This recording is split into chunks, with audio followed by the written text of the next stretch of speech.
हरिओम आत्मीय भक्तजनों सप्रेम जय श्री हरि। आप सभी को मोक्षदा एकादशी व्रत एवं गीता जयंती की हार्दिक शुभकामनाएं। भक्तजनों, आज परम पावन पर्व वैष्णवों का एकादशी व्रत और गीता जयंती है। महाभारत युद्ध में आज के दिन ही यानी मार्गशीर्ष शुक्ल पक्ष एकादशी के दिन ही भगवान श्री कृष्ण ने अर्जुन को गीता का संदेश सुनाया। उस दिन ही कृष्ण भगवान के मुख से संपूर्ण गीता वाणी निकली थी। गीता के विषय में हमारे शास्त्र कहते हैं, गीता शास्त्र मिदम पुण्यम य पठित प्रयतः पुमान विष्णु पदम वापनोति भय शोकादि वर्जितम। मनुष्य शुद्ध चित्त होकर अगर पवित्र पूर्वक गीता शास्त्र का पाठ करेगा तो वो विष्णु भगवान के लोक को प्राप्त करेगा। गीताध्ययन शीलस्य प्राणायाम प्रस्य च नैव संति ही पापानि पूर्वजन्म कृतानि च। जो प्रतिदिन गीता का अध्ययन करेगा, प्राणायाम करेगा, उसे पूर्व जन्म का सारा पाप खत्म होकर वो निष्पाप हो जाएगा।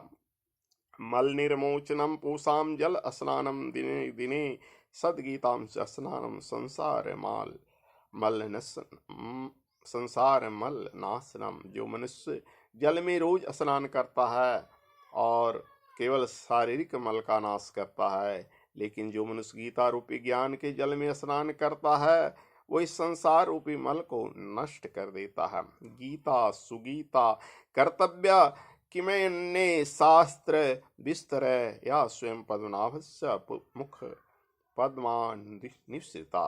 गीता जो है साक्षात कमलनाथ भगवान मुख विष्णु जी के मुख से निकला हुआ है। उस गीता का जो भली भांति गायन करता है यानी पाठ करता है, अर्थ सहित स्वाध्याय करता है, उसे कोई भी शास्त्र पढ़ने की जरूरत नहीं है।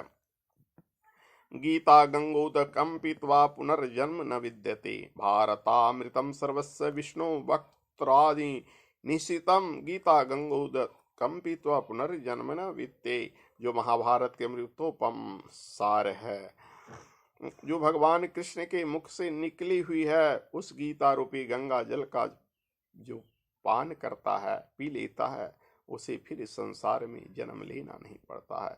सर्वोपनिषद गावो दुग्धा गोपाल नंदना पार्थो वत्सु निर्भोक्ता दुग्धम गीतामृतम से। संपूर्ण उपनिषद जो है गौएं के समान है। गोपाल नंदन श्री कृष्ण दूहने वाले गाय हैं और अर्जुन बछड़ा है, और महान गीतामृत ही उस गाय का दूध है।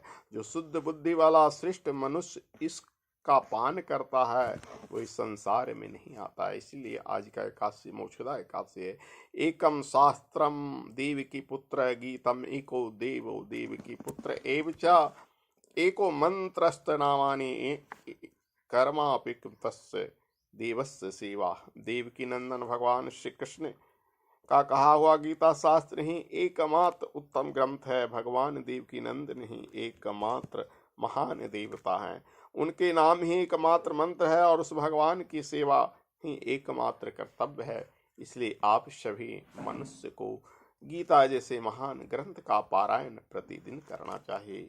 आज मोक्षदाय एकादशी व्रत मोक्ष देने वाला इसीलिए कहा गया है कि जो गीता का संपूर्ण अध्ययन करता है या मरते हुए प्राणी को बेड पर जब वो मरणासन रहता है संपूर्ण गीता सुना दिया जाता है, तो वह कितना ही पापी क्यों न हो, वो पाप से मुक्त होकर भगवान श्री हरि विष्णु के वैकुंठ लोक को प्राप्त होता है। जय श्री हरि। मित्रों, हरि ओम तत्सत ओम।